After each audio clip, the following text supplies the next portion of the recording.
నమస్కారం.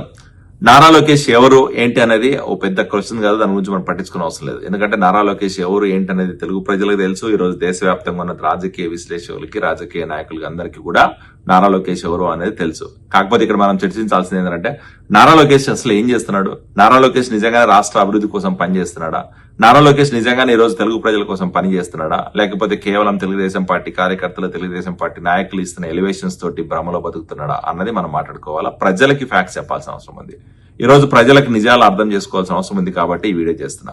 నారా లోకేష్ ఖచ్చితంగా ఈ రోజు తెలుగు దేశం పార్టీలైనా లేకపోతే కూటమి ప్రభుత్వంలో అయినా ఒక ముఖ్య భూమిక పోషిస్తున్నాడనడంలో ఎటువంటి సందేహం లేదు. దానికి కారణం కూడా ఏంటంటే గత 18-19 నెలల కూటమి ప్రభుత్వంలో నారా లోకేష్ గారు తెలుగుదేశం పార్టీ కూటమి ప్రభుత్వం టర్మ్ లో రాష్ట్ర అభివృద్ధి కోసం, రాష్ట్ర ప్రయోజనాల కోసం, కూటమి ప్రభుత్వం ఇచ్చిన హామీలు నెరవేర్చడం కోసం, యువతకి ఇచ్చిన హామీలు నెరవేర్చుకోవడం కోసం ఈ రోజు రాష్ట్రాన్ని అభివృద్ధి పథంలో తీసుకెళ్లాలన్న ఉద్దేశంతో దేశ నలుమూలల నుంచి అలాగే దేశ విదేశాలు పర్యటిస్తూ రాష్ట్రానికి పెట్టుబడుల ఆకర్షణగా ధ్యేయంగా పనిచేస్తున్నాడు. అటు దావోస్ నుంచి, లండన్ దగ్గర నుంచి, ఆస్ట్రేలియా దగ్గర నుంచి, అమెరికా దగ్గర నుంచి, కెనడా దగ్గర నుంచి ఇలా చెప్పుకుంటూ పోతే చాలా దేశాలు తిరిగి ఈ రోజు దగ్గర ఒక 40 నుంచి 50 మంది సీఈఓలతోటి, సిఎక్స్ఓలతోటి మీటింగ్లు పెట్టుకుని వాళ్ళందరినీ కూడా ఈ రోజు రాష్ట్రానికి వచ్చి పెట్టుబడులు పెట్టమని చెప్పి రిక్వెస్ట్ చేసిన పరిస్థితులు ఉన్నాయి. ఈ రోజు రాష్ట్రంలో మనం ఇస్తున్న ఇన్సెంటివ్స్ గురించి, రాష్ట్రంలో ఈ రోజు వాళ్ళు కల్పిస్తున్న భద్రత గురించి, రాష్ట్రంలో మనకున్న వనరుల గురించి, ఈ రోజు రాష్ట్రంలో వాళ్ళు పెట్టుబడులు పెడితే వాళ్ళకి ఎలాంటి సౌకర్యాలు కల్పిస్తున్నామో వివరిస్తూ ఈ రోజు రాష్ట్రంలో పెట్టుబడులు పెట్టడానికి వాళ్ళు కాళ్ళు కడుపులు పట్టుకొని ఈ రోజు రాష్ట్రాన్ని అభివృద్ధి చేయడానికి ప్రయత్నం చేస్తున్నాడు. అందుకే నారా లోకేష్ స్పెషల్.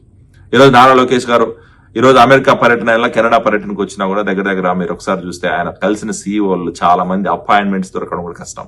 అలాంటి పరిస్థితులు ఈ రోజు Google, Nvidia, AMD, sales force, Zoom, open AI, Intel ఇలా దగ్గర ఒక 20కి పైగా సీఈఓలతోటి, సిఎక్స్ఓలతోటి మీటింగ్లు పెట్టుకుని వాళ్ళని రాష్ట్రానికి వచ్చి పెట్టుబడులు పెట్టడానికి రిక్వెస్ట్ చేసి ఈ రోజు రాష్ట్రాన్ని మళ్ళీ అభివృద్ధి పథంలో తీసుకుపోవడానికి ప్రయత్నం చేస్తున్నాడు. కాబట్టే నారా లోకేష్ స్పెషల్.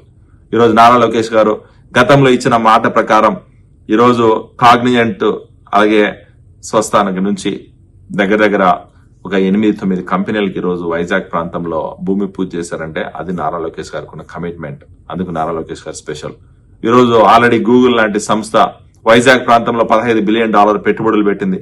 $15 బిలియన్ పెట్టుబడులు పెట్టడంతో పాటు రాబోయే రోజులు వాళ్ళకి ఇంకా కొన్ని ఎక్స్ట్రా ఫీచర్స్ లేకపోతే అక్కడ ఇంకా కొంచెం డెవలప్మెంట్ సెంటర్ పెట్టాలని చెప్పి రిక్వెస్ట్ చేసి ఈ రోజు గూగుల్ సీఈఓ సుందర్ పిచాయ్ గారిని రిక్వెస్ట్ చేసి అక్కడ ఉన్న కొత్త టెక్నాలజీస్ మీద ఏఐ అవ్వచ్చు, క్వాంటమ్ కంప్యూటింగ్ అవ్వచ్చు, లేకపోతే క్లౌడ్ బేస్డ్ టెక్నాలజీస్ మీద డెవలప్మెంట్ సెంటర్ పెట్టడానికి కూడా వాళ్ళు రిక్వెస్ట్ చేసిన పరిస్థితులు మనం చూస్తాం.